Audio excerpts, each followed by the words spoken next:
Today's lesson preview is going to be over writing and solving one-step equations, and we are going to talk about the operations addition and subtraction.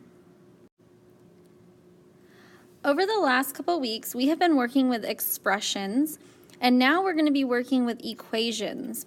And what is different is equations are going to have an equal sign. So our first vocab word, an equation,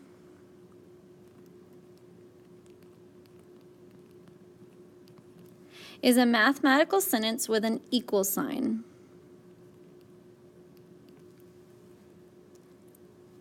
A solution of an equation is a value for a variable that makes the equation true. So when we find the value of a variable, so say we have x, and we find out that x is going to equal 5, 5 would be our solution to the equation. So some important rules for solving equations. Rule number 1, your goal is to isolate the variable. So today when we were doing our hands-on activity, we wanted to get our cup alone. So that is isolating the variable. So that's meaning to get it alone or by itself. Rule number 2, you must use inverse operations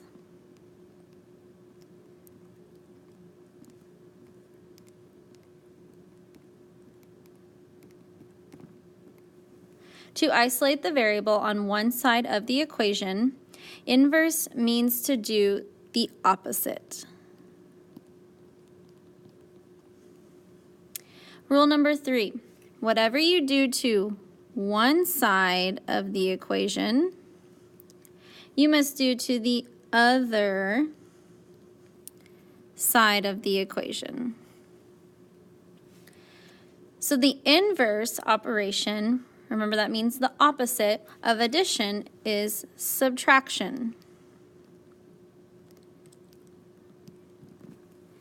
The inverse operation of subtraction is, remember that's the opposite, which will be addition.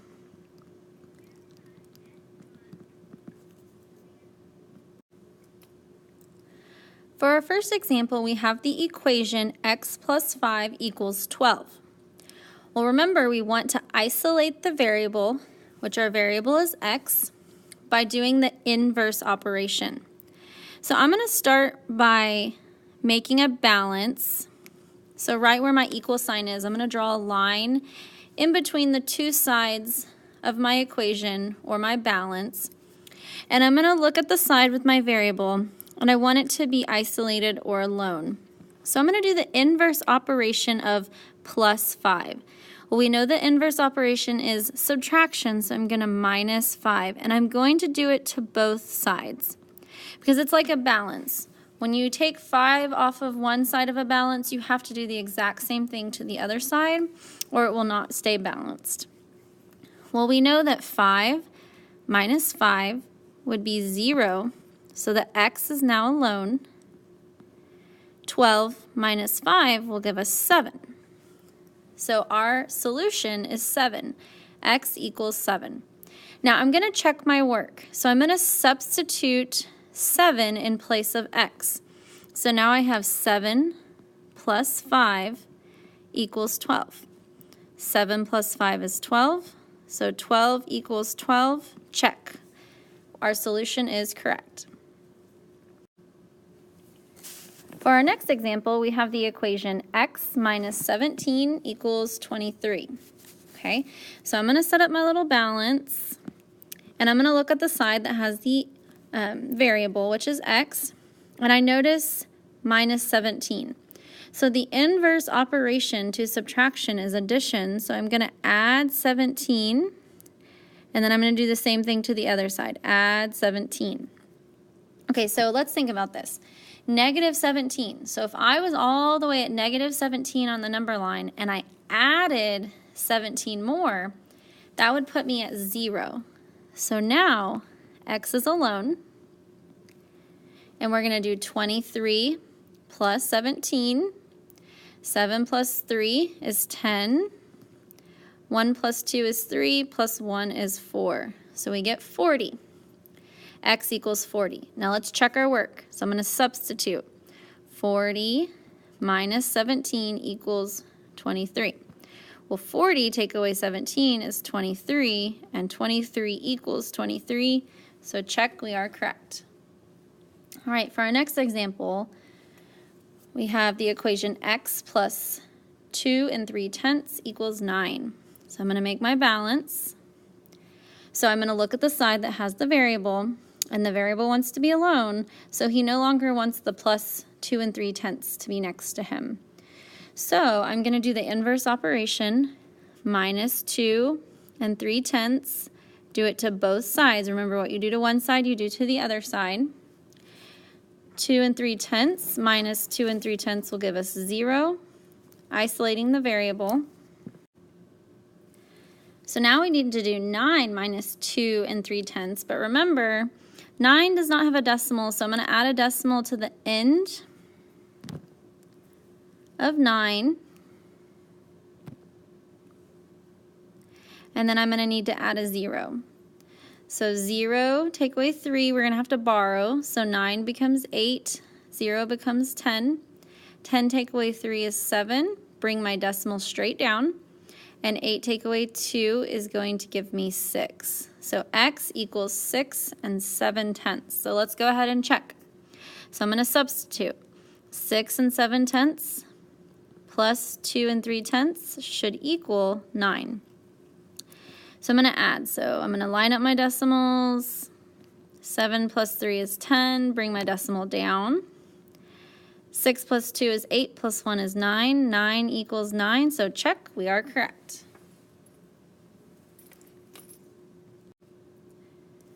All right, our last example, I need to actually fix it real quick. It looks like it did not copy on here correctly. So you have x minus 2/3 equals 1/6.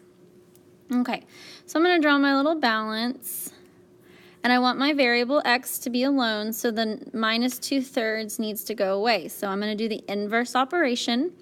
So plus 2/3. Do the same thing to the other side, plus 2/3. All right, so negative 2/3 and adding 2/3 is going to give me 0. So the x is now isolated by itself. So now we have to do 1/6 plus 2/3. Well, we know when we add fractions, we have to have a common denominator. So 6 and 3, a common denominator would be 6. So I need to multiply 3 times 2 on the top and the bottom. So 3 times 2 will give me 6. 2 times 2 will give me 4. So now I have 1/6 plus 4/6. 1 plus 4 is 5. The denominator stays the same. So x equals 5/6. So let's go ahead and check. So I'm going to substitute. 5/6 minus 2/3 should equal 1/6. All right, so we're going to need to subtract. Remember, with subtraction, you also have to have a common denominator. So 3 times 2 will give me 6. I do the same thing to the top, times 2. 2 times 2 is 4. So I have 5/6 minus 4/6. 5 take away 4 is 1. The denominator stays the same. So 1/6 equals 1/6. So check. We did that one correct as well. For the last section of our lesson preview, we are going to have a word problem, and we are going to take the information and write an equation, and then we will solve it. First, we have John has X apples. So we don't know how many apples he has. If he adds 5 apples to his pile, and remember, X is his pile, we don't know how many apples. So if he adds 5 to X, he will have 8 apples. What is the value of X? So he has X apples, adds 5, which will then give him 8. So now we have our equation. Let's go ahead and solve for the solution. So I'm going to make my balance. Our x wants to be alone, so I need to get rid of the plus 5. So I have to use the inverse operation. Minus 5, minus 5. 5 minus 5 is 0, so x is alone. 8 minus 5 is 3. Let's check. So let's substitute. 3 plus 5 should equal 8. 3 plus 5 is 8. 8 equals 8, so check. We are correct. Next we have Maddie has X dollars. Okay, so I don't know how many dollars she has. After spending 90 on a purse, she will have 45. What is the value of X? So let's think. She's spending $90, but first we know that she has X amount of money. So she's going to take that X amount of money and spend 90 of it. So she's going to subtract 90 of it. And that should then equal 45. So that's our equation. Let's go ahead and solve for the solution. So here's my balance. X wants to be alone, so we need to do the inverse operation of minus 90. So we're going to add 90 to both sides. So negative 90 plus 90 is 0, isolating the variable. 5 plus 0 is 5. 9 plus 4 is 13. All right, so let's go ahead and check. So we're going to substitute 135 minus 90 should equal 45. So let's go ahead and subtract 90. 5 minus 0 is 5. We're going to have to borrow. 13 take away 9 is 4, so 45 equals 45. Check, we are correct.